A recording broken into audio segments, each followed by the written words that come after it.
In the final, desperate days of April 1945, the city of Berlin was no longer a capital. It was a tomb, an open grave for 1,000,000 soldiers, and a charnel house for an ideology that had burned the world. The air, thick with the cordite of Soviet artillery and the dust of pulverized stone, carried the screams of the dying and the unending percussive thunder of the end of days. This was Götterdämmerung, the twilight of the gods, a Wagnerian opera of destruction orchestrated by the very regime that was now being systematically annihilated within its own citadel. Every street was a front line, every building a fortress. Old men and young boys, the last dregs of the Reich's manpower, clutched Panzerfausts in trembling hands, their fanatical defense a final futile act of devotion to a Führer already planning his own suicide deep within his subterranean bunker. Yet, amidst this apocalypse, on the morning of April 22nd, a peculiar convoy snaked its way through the corpse-strewn streets of the city's center. These were not Wehrmacht trucks rushing ammunition to a collapsing defensive position. They were not ambulances ferrying the wounded. They were heavy SS vehicles manned by soldiers whose cold professionalism stood in stark contrast to the ragged, wild-eyed defenders around them. Their uniforms were clean, their movements precise, their objective chillingly clear. They were not driving towards the sound of the guns, but away from them. Their destination was the mangled, bomb-blasted husk of a building that had once been the financial heart of the Third Reich, the Reichsbank. What were they doing? In a city fighting for its last breath, with the Red Army's T-34 tanks mere kilometers away, why was this elite unit of SS men focused on a ruined bank? The conventional story of the end of the war is one of conquest and capture. We are told the Allies seized the Nazi treasures, discovering mountains of gold, art, and stolen wealth in salt mines and hidden castles. It is a story of justice, of reclaiming what was plundered, but that is only part of the truth. It is the comfortable, sanitized version of events. The real story, the one that unfolded in the deafening chaos of Berlin's death throes, is far more sinister. This was not a desperate last-minute looting by rogue soldiers. This was something else entirely. This was a meticulously planned operation, sanctioned from the highest echelons of the SS, which still functioned with terrifying efficiency even as the state around it disintegrated. This was not a robbery. It was a liquidation. It was the strategic transfer of assets from a failed state into the hands of a government in exile that hadn't yet been formed. It was the birth of a shadow Reich. This documentary will present a thesis that fundamentally changes our understanding of the end of the Second World War. The thesis is this: the largest and most audacious bank heist in history was not just a crime of opportunity, it was the final calculated act of the Nazi regime, designed to secure its own survival beyond the unconditional surrender of its armies. The more than $100 million stolen from the Reichsbank that day was not merely getaway money for a few high-ranking officers. It was seed capital. It was the war chest intended to finance a Fourth Reich, to fund escape networks for the worst war criminals on Earth, and to sow the seeds of fascist ideology in the fertile ground of post-war chaos.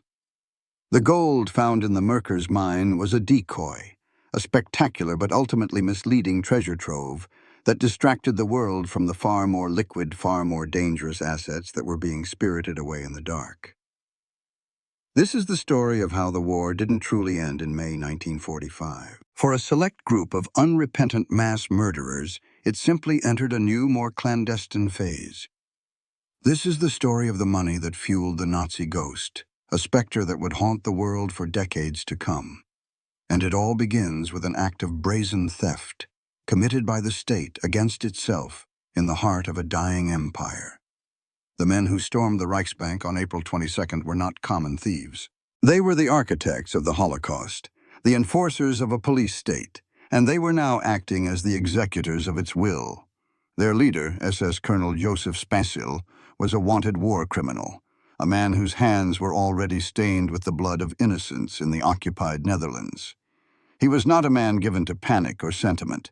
He was an instrument of a dying but not yet dead ideology. As the building's terrified skeleton staff were forced at gunpoint to open the vaults, Spasil and his men knew exactly what they were looking for. They weren't interested in the cumbersome, heavy gold bars that remained. Gold is heavy, difficult to transport, and above all, traceable. It is the currency of nations. They were after the currency of the underworld. They systematically emptied the vaults of everything else.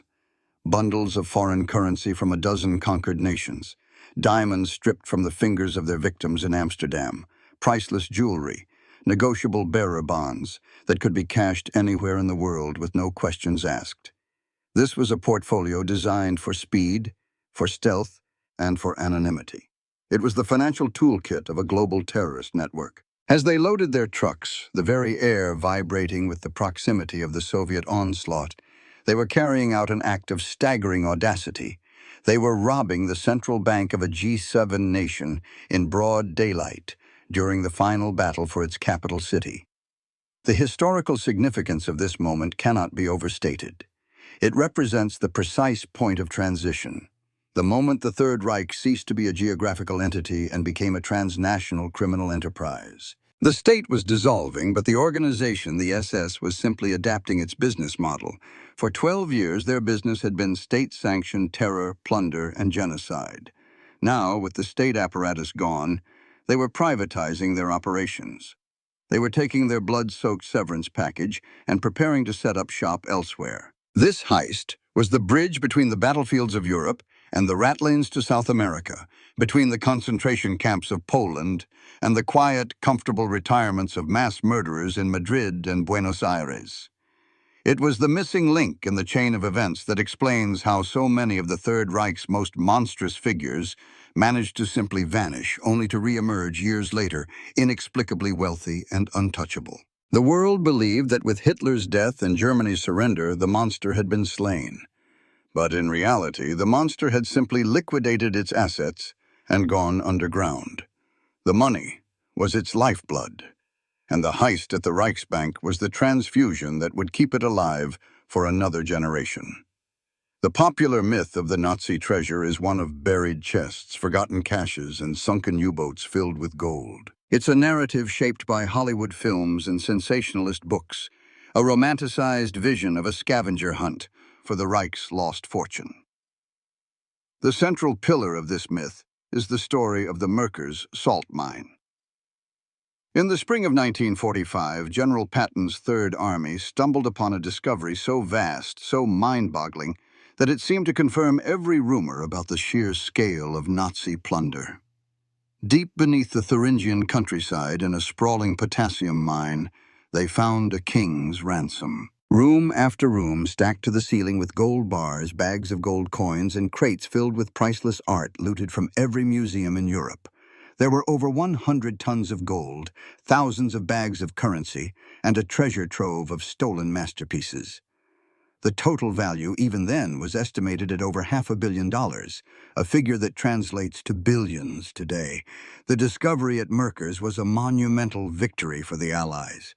It was tangible proof of their moral crusade. Here was the loot of a continent, recovered and ready to be returned to its rightful owners. The newsreels captured the moment for posterity.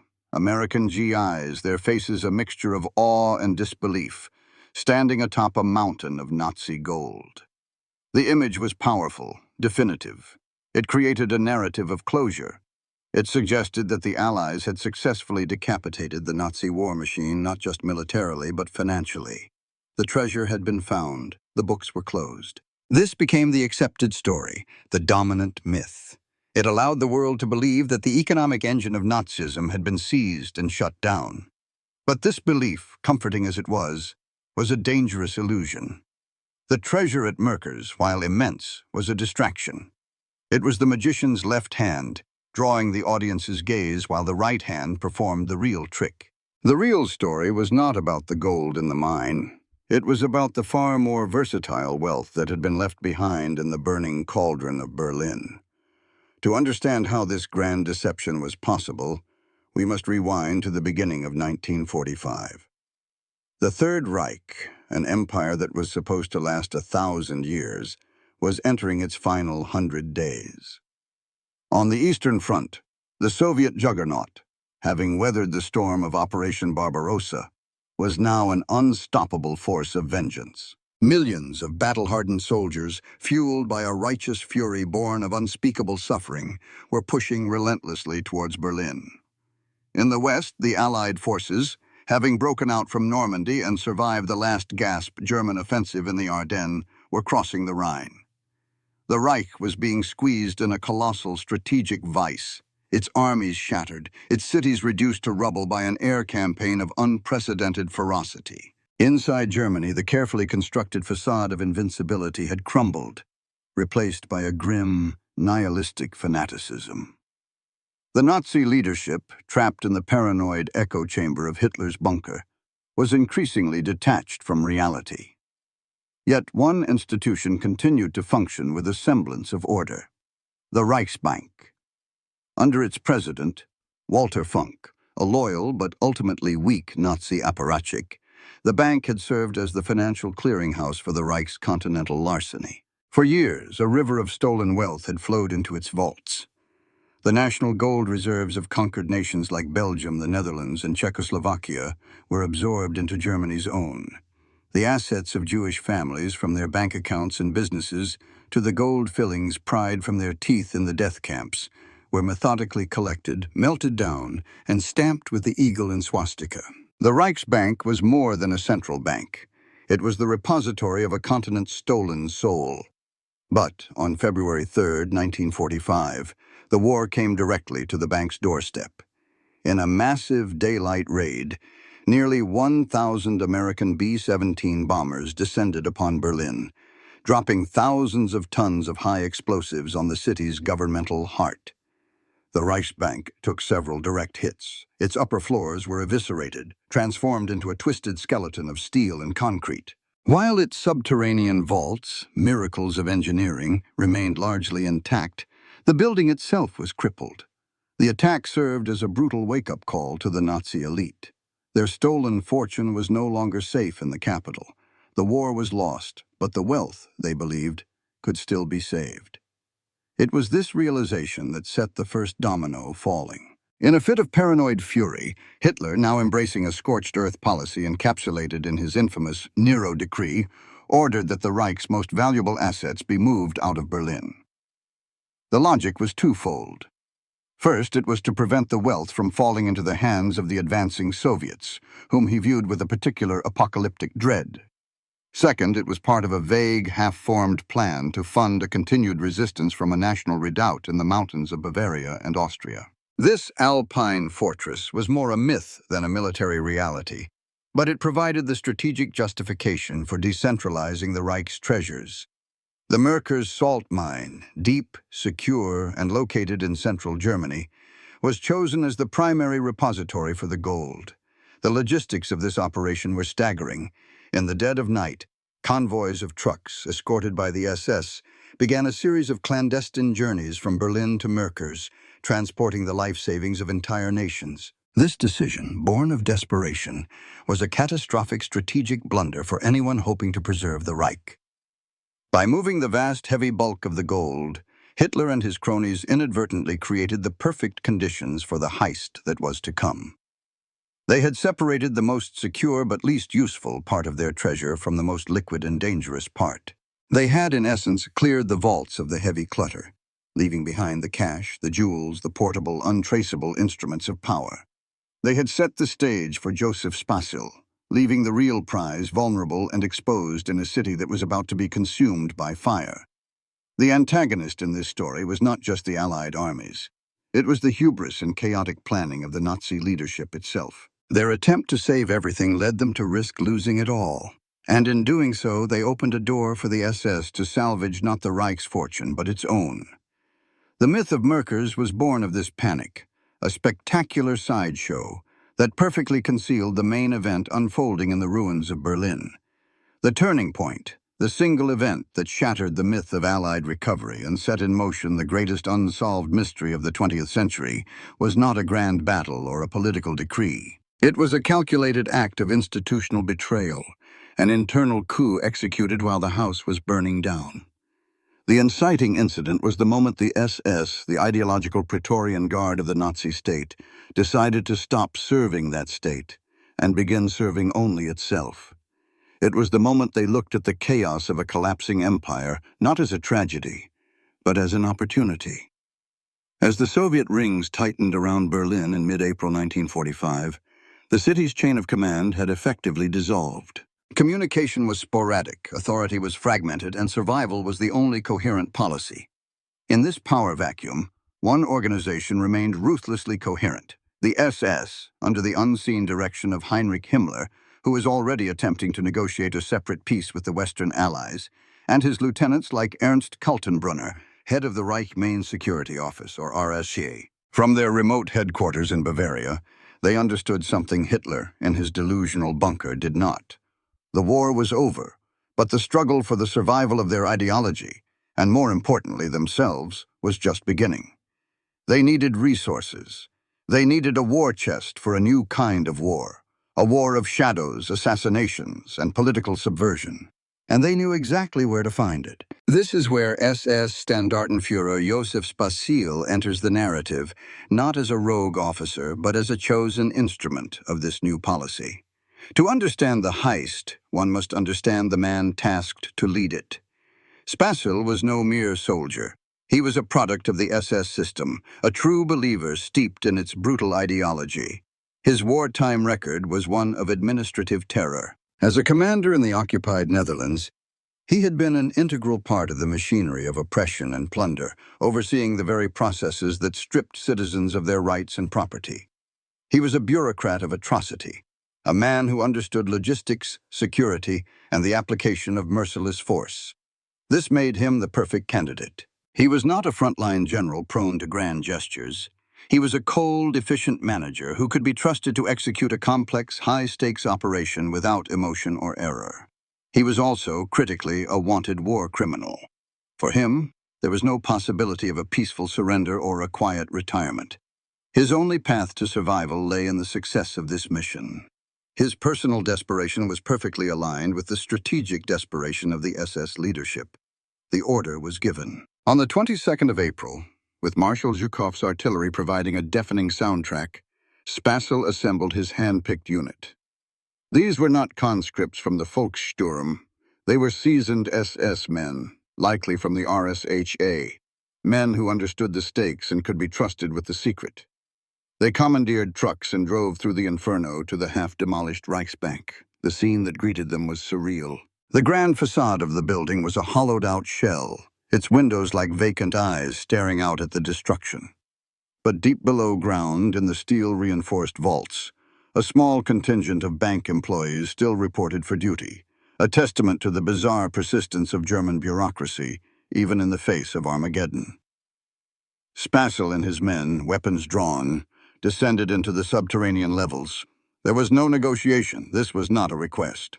They presented their authority, the authority of the SS, which even in these final days trumped all else. They ordered the chief cashiers to open the vaults. It is a moment rife with psychological tension. What were these bank officials thinking? Were they loyal Nazis willingly handing over the keys? Or were they terrified civil servants, staring down the barrels of guns held by the most feared men in the Reich, simply trying to stay alive? The historical record is silent on their personal feelings, but their actions speak volumes. They complied. The doors swung open, revealing the remnants of a continent's wealth. And here, the true genius and chilling foresight of the plan becomes evident. As the original story notes, Spasil's men ignored the gold. This detail is absolutely crucial. A common thief, overcome by greed, would have tried to take the most recognizably valuable asset. But Spasil was not a common thief. He was an operative. Gold was impractical. It was heavy, requiring specialized transport that would be impossible to arrange in a city under siege. It would slow them down, making them a vulnerable target for Soviet tanks or artillery. More importantly, post-war large quantities of Nazi gold would be radioactive, impossible to sell on any legitimate market without attracting immediate attention from Allied investigators. Instead, they focused on what financial experts call bearer instruments. They took cash, hundreds of millions of Reichsmarks, but more importantly, stacks of British pounds, American dollars, and Swiss francs. This was untraceable. They took diamonds and precious jewels, small, easily concealed, and universally valuable. And they took bearer bonds, financial certificates that are payable to whoever holds them, the 20th century equivalent of a pirate's treasure chest. It was a portfolio for a ghost. It was wealth that could be moved silently across borders, used to bribe officials, to buy new identities, to charter ships, and to fund safe houses. They loaded their trucks with precision, a stark contrast to the chaotic looting happening elsewhere in the city. When they were done, they had secured an estimated $130 million, a figure that, adjusted for inflation, approaches $2 billion today. They drove through the apocalyptic landscape to a nearby airfield, one of the last still in German hands. Waiting for them were several Junkers Ju-52 transport planes. The Ju-52, the iconic corrugated metal Tante-Ju or Anti-Ju, had been the workhorse of the Luftwaffe for over a decade. It had carried paratroopers into Crete and supplies to Stalingrad. Now, in the final days of the Reich, these symbols of German air power were being used as getaway vehicles in a bank heist, a final, ignominious mission. As the planes lifted off from the scarred runway, leaving the funeral pyre of Berlin behind, they were carrying more than just money and jewels. They were carrying the future of Nazism. The turning point was complete. The state was dead. The enterprise was airborne. The arrival of Spacel's convoy of repurposed air power in Austria should have been the end of their journey. Their destination was the heart of the mythical Alpine Redoubt, the mountainous region where Nazi diehards were supposed to wage a guerrilla war for years to come. But upon landing, they were met not with an organized resistance, but with the cold reality of total defeat. Fast-moving armored columns of American and French forces were already converging on the area, cutting off escape routes and shattering the last pockets of German defense. The Alpine fortress was a fantasy. The war was well and truly lost, even here. For Spasil and his men, the mission now entered a new, desperate phase: concealment. The treasure could not be used to fund an army, so it would have to be hidden to fund an escape. This is where the operation becomes a masterclass in clandestine finance, and the ripple effect begins. The first domino to fall was the decision to disperse the loot. Rather than keeping it in one place, a single point of failure, they broke it down into numerous smaller caches, hiding them in various locations around Salzburg. This was a classic intelligence protocol, minimizing risk by spreading assets. A small portion of the wealth was also likely distributed amongst the men themselves, ensuring their loyalty and giving them the means to disappear individually. They were transforming from a military unit into a network of sleeper agents, each holding a piece of the puzzle. The second, and most significant domino, was their rendezvous with a living legend of the Third Reich, SS Obersturmbannführer Otto Skorzeny. The presence of Skorzeny elevates this story from a simple heist into a conspiracy at the highest levels of the SS. Skorzeny was not just any officer. He was Hitler's personal commando, a celebrity soldier famed for his daring exploits. His most famous was the 1943 Gran Sasso raid, where he led a team of glider-borne commandos to rescue the deposed Italian dictator Benito Mussolini from a mountaintop hotel. He was a master of special operations, unconventional warfare, and, most importantly, covert networks. Churchill himself had called him the most dangerous man in Europe. His sudden appearance in Austria at the exact time and place where Spasil's team arrived with the Reichsbank's portable wealth cannot be a coincidence. It strongly suggests that the entire operation was coordinated, that Skorzeny was the designated recipient, the man tasked not with stealing the money, but with putting it to use. The meeting between Spasil, the logistical expert, and Skorzeny, the master of networks, represents the formal handover of the Nazi war chest from the old guard to the new. The autopsy of this event reveals the truth that lies opposite to the myth of the lost treasure. The myth suggests the money was buried and forgotten in the chaos. The truth is that it was received, managed, and deliberately deployed by one of the most capable and dangerous men in the entire SS. Skorzeny was the key. He had the international contacts, the operational skills, and the utter lack of morality required to launder this blood money and channel it into creating the post-war Nazi underground. The third domino fell with the capture of one of Spasil's subordinates by American forces. The soldier, under interrogation, broke. He led his captors to one of the smaller caches, worth around $8 million. For the Allies, this was a significant intelligence victory. They had recovered a portion of the stolen loot and seemingly confirmed that the rest was simply hidden in the mountains. This discovery was, in fact, a strategic disaster. It functioned as a perfect piece of misdirection. By sacrificing a small fraction of the total sum, the rest of the network was able to melt away. The Allies, believing they were on the trail of a simple buried treasure, closed the book on the case, unaware that the vast majority of the funds, over $120 million, was now securely under the control of a man like Skorzeny. What followed was the ripple effect, the tangible consequences of this injection of capital into the nascent Nazi underground. The first and most immediate effect was the successful disappearance of the key players. Spasil, Skorzeny, and their men vanished. Some reportedly hid in the Austrian mountains, aided by sympathetic locals, while others used their newfound wealth to forge documents and blend into the throngs of surrendering German soldiers and displaced persons, a sea of anonymity. Skorzeny was eventually captured, but the story of his captivity is as telling as his escape. He was imprisoned and interrogated for years, but he never revealed a thing about the money. He was tried as a war criminal but acquitted on a technicality, only to be held in a denazification camp. Then, in 1948, in a scene worthy of one of his own audacious operations, he escaped, dressed in a U.S. military police uniform. He simply walked out of the camp, driven away by men who were likely his own former commandos, almost certainly paid with funds from the Reichsbank heist. The fourth and most chilling domino was what Skorzeny did next. He didn't retire. He re-emerged in Franco's Spain, a fascist haven, where he lived not as a fugitive, but as a man of immense wealth and influence. He established an import-export business that was widely believed to be a front for his real work. This is where the stolen money truly began to shape post-war history. Skorzeny became a central figure, perhaps the central figure, in the so-called rat lines, the escape networks that smuggled thousands of Nazi war criminals, including infamous figures like Adolf Eichmann and Josef Mengele, out of Europe to safe havens in South America and the Middle East. The Reichsbank money provided the grease for this machinery of escape. It paid for forged passports, for bribes to government officials, for passage on ships, for safe houses in Genoa, and for new lives in Argentina and Paraguay.